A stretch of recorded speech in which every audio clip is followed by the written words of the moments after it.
പ്രിയമുള്ളവരെ, വചനജ്വാല 1055 ദിനത്തിലേക്ക് പ്രവേശിക്കുന്ന ഇന്ന് ജൂലൈ 21 ഞായറാഴ്ച എല്ലാവർക്കും സുന്ദരമായ ഒരു സുപ്രഭാതം ആശംസിക്കുന്നു.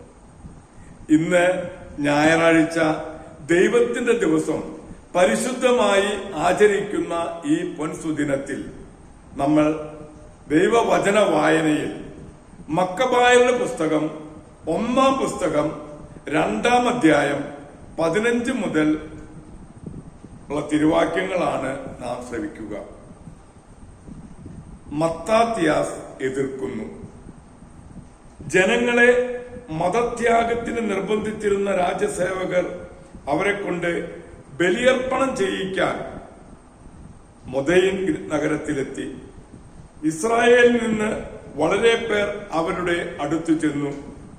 മത്താത്യാസും പുത്രന്മാരും അവിടെ ഒരുമിച്ചുകൂടി.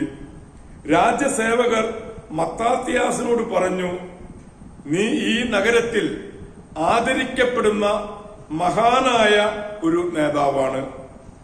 പുത്രന്മാരുടെയും സഹോദരന്മാരുടെയും പിന്തുണയും നിനക്കുണ്ട്.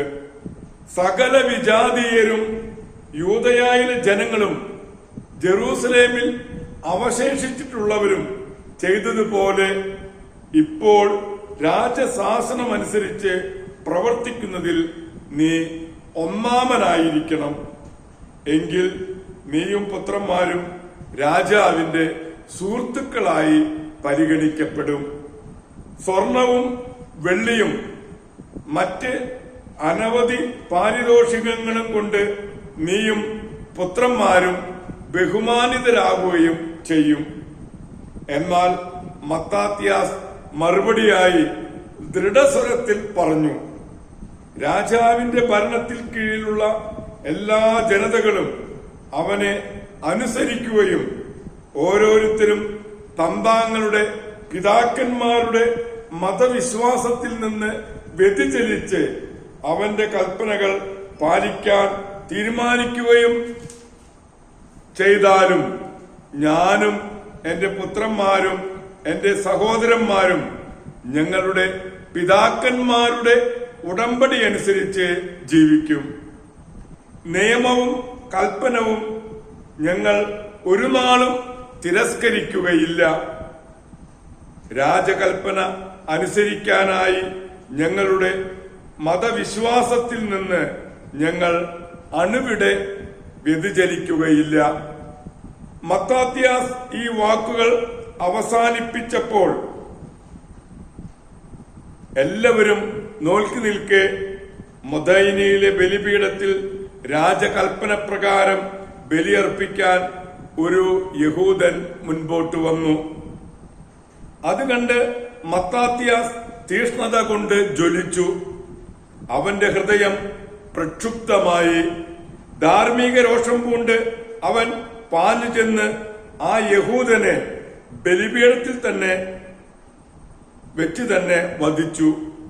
ബലിയർപ്പിക്കാൻ നിർബന്ധിച്ചുകൊണ്ടിരുന്ന രാജസേവകനെയും അവൻ വധിച്ചു. ബലിപീഠം ഇടിച്ചു നിരത്തി സാലുവിന്റെ പുത്രനായ സിമ്മക്കരിയെ ഫിനെഹാസ് എന്ന പോലെ നിയമത്തെ പ്രതിയുള്ള തീഷ്ണതയാൽ അവൻ ജ്വലിച്ചു. മത്താത്യാസ് സ്വരമുയർത്തി നഗരത്തിൽ വിളിച്ചു പറഞ്ഞു, നിയമത്തെ പ്രതി തീഷ്ണതയുള്ളവരും ഉടമ്പടി ആദരിക്കുന്നവരും എന്നോടൊത്തു വരുവിൻ. അതിനുശേഷം അവനും പുത്രന്മാർക്കും തങ്ങൾക്ക് നഗരത്തിൽ ഉണ്ടായിരുന്നതെല്ലാം ഉപേക്ഷിച്ച് മലകളിലേക്ക് ഓടിപ്പോയി. ദൈവത്തിന്റെ തിരുവചനമാണ് നാം ശ്രവിച്ചത്. പ്രിയമുള്ളവരെ, ആഗോള കത്തോലിക്ക സഭയിൽ ഇന്ന് വേദപാരംഗതനായ വിശുദ്ധ ലോറൻസിനെ അനുസ്മരിക്കുന്ന ദിവസം കൂടിയാണ്. Latin, Hebrew, Greek, German, Bohemia, Spanish, French എന്നീ ഭാഷകൾ സരസമായി കൈകാര്യം ചെയ്തിരുന്ന ഒരു കപ്യൂച്ചിൻ വൈദികനാണ് ലോറൻസ്. മാതാപിതാക്കൾ ജൂലിയസ് സീസർ എന്നാണ് പേരിട്ടത്. 16-ാം വയസ്സിൽ കപ്പൂച്ചിൻ സഭയിൽ ചേരുമ്പോഴാണ് ലോറൻസ് എന്ന നാമം സ്വീകരിച്ചത്. 23-ാം വയസ്സിൽ വൈദികനായി. അദ്ദേഹത്തിന്റെ വിശുദ്ധ ഗ്രന്ഥ വിജ്ഞാനം അന്യാദൃശ്യമായിരുന്നു. സഭ തന്റെ ഗ്രന്ഥങ്ങൾ 15 വാല്യമായി പ്രസിദ്ധീകരിച്ചു. 31-ാം വയസ്സിൽ പ്രൊവിൻഷ്യലും 43-ാം വയസ്സിൽ മിനിസ്റ്റർ ജനറലുമായി വീണ്ടും തെരഞ്ഞെടുക്കപ്പെടാൻ ശ്രമിച്ചപ്പോൾ അദ്ദേഹം നിഷേധിച്ചു. 80,000 തുർക്കി പടയാളികൾക്കെതിരെ 18,000 ക്രിസ്ത്യൻ യോദ്ധാക്കളുമായി ഫാദർ ലോറൻസ് ഒരു കുരിശുരൂപം കയ്യിൽ പിടിച്ച് പടനയിച്ച് വിജയിക്കുകയുണ്ടായി. ഒരുപാട് മാനസാന്തരങ്ങൾ അദ്ദേഹം വഴി ഉണ്ടായിട്ടുണ്ട്. ഷഷ്ടിപൂർത്തിയുടെ അന്ന് മാരകമായ രോഗം മൂലം ദിവംഗതനാവുകയും ചെയ്തു.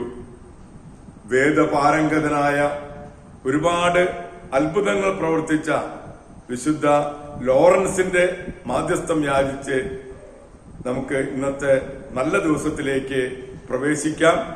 എല്ലാവർക്കും നല്ല ഒരു ഞായറാഴ്ച ദിവസം ആശംസിക്കുന്നു. Thank you.